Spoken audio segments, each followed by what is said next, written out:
Hello, ഇന്ന് ഞാൻ ഉണ്ടാക്കുന്നൊരു protein ബാറാണ്. Wait ലോസിനെയൊക്കെ സഹായിക്കും. നമുക്കെങ്ങനെ ഉണ്ടാക്കാൻ നോക്കിയാലോ. അതിന് ഞാനൊരു പാൻ അടുപ്പത്ത് വെച്ച് അതിലേക്ക് റോൾഡ് ഓട്സ് 1/2 കപ്പ് എടുത്തിട്ടുണ്ട്. നമുക്ക് ഇഷ്ടത്തിനനുസരിച്ച് കൂട്ടുകയും ചെയ്യാം. ഞാൻ 1/2 കപ്പാണ് എടുത്തത്. ഇതൊന്ന് ചൂടാക്കി നമുക്കൊരു പാത്രത്തിലേക്ക് മാറ്റണം. ഇനി സീഡ്സൊക്കെയാണ്.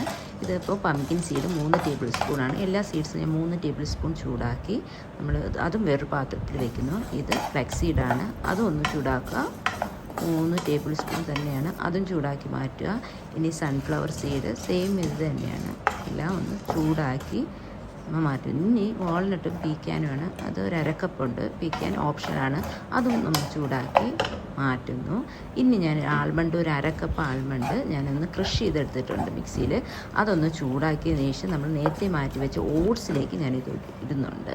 ഓട്സിലേക്ക് ചേർത്ത് കൊടുക്കുന്നുണ്ട്.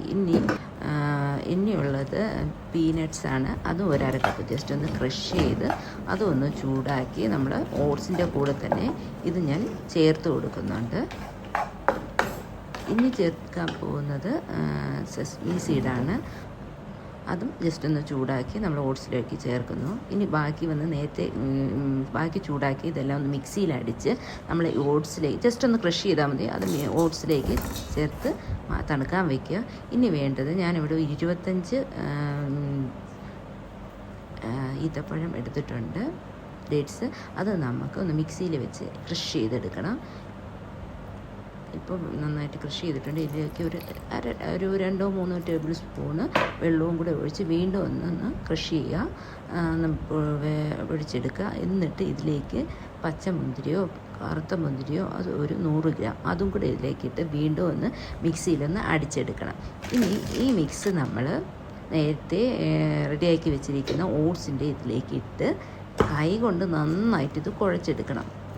ഒട്ടും പഞ്ചസാരയൊന്നും ചേർക്കണ്ട. ഇത് നമ്മുടെ ഇതിലേക്ക് ഇട്ട് കൈ കൊണ്ട് നന്നായിട്ട് മിക്സ് ചെയ്യുക. നന്നായി മിക്സിയിലാണ് ഇതിരിക്കുന്നത്. അതിൻ്റെ ഒരു ടേസ്റ്റ് നന്നായിട്ട് മിക്സ് ചെയ്യുക. ഇവിടെ മിക്സ് ചെയ്ത് വെച്ചിട്ടുണ്ട് ഞാനിപ്പോൾ. ഇതിലേക്ക് ഞാൻ 1 ടേബിൾ സ്പൂൺ വാനില പൊടി ചേർക്കുന്നുണ്ട്. വാനില പൊടിയും ഇച്ചിരി കൊക്കോ പൗഡറും മിക്സ് ചെയ്താണ്. അതും കൂടെ ഓപ്ഷനിലാണ്. കൊക്കോ പൗഡർ വേണമെങ്കിൽ ചേർത്താൽ മതി. മിക്സ് ചെയ്തതിന് ശേഷം ഒരു ബട്ടർ പാൻ എടുത്ത് നമ്മൾ പാനിലേക്ക് ഇത് ഇട്ട് നന്നായിട്ട് പരത്തി എടുക്കുക. ഒരു ചുവട് കട്ടിയുള്ള ഒരു ചെറിയൊരു പാത്രം വെച്ച് ഇങ്ങനെ പ്രസ് ചെയ്തെടുക്കുകയാണ്. ഇത് നമ്മളിത് 180 ഡിഗ്രിയിൽ 20 മിനിറ്റ്സ് നമ്മൾ ബേക്ക് ചെയ്തെടുക്കണം. ബേക്ക് ചെയ്തെടുത്തതിന് ശേഷം നമ്മളിത് തണുക്കാൻ വയ്ക്കുക. സ്വീറ്റ് ക്രേവിങ്സ് ഒക്കെ വരുമ്പോൾ നമ്മളിത് കഴിക്കാം. നല്ല ടേസ്റ്റിയാണ്. അപ്പോൾ എല്ലാവരും ഒന്ന് ട്രൈ ചെയ്ത് നോക്കണം. ഫീഡ്ബാക്ക് പറയാം. Thank you. ഹെൽത്തിയുമാണ്.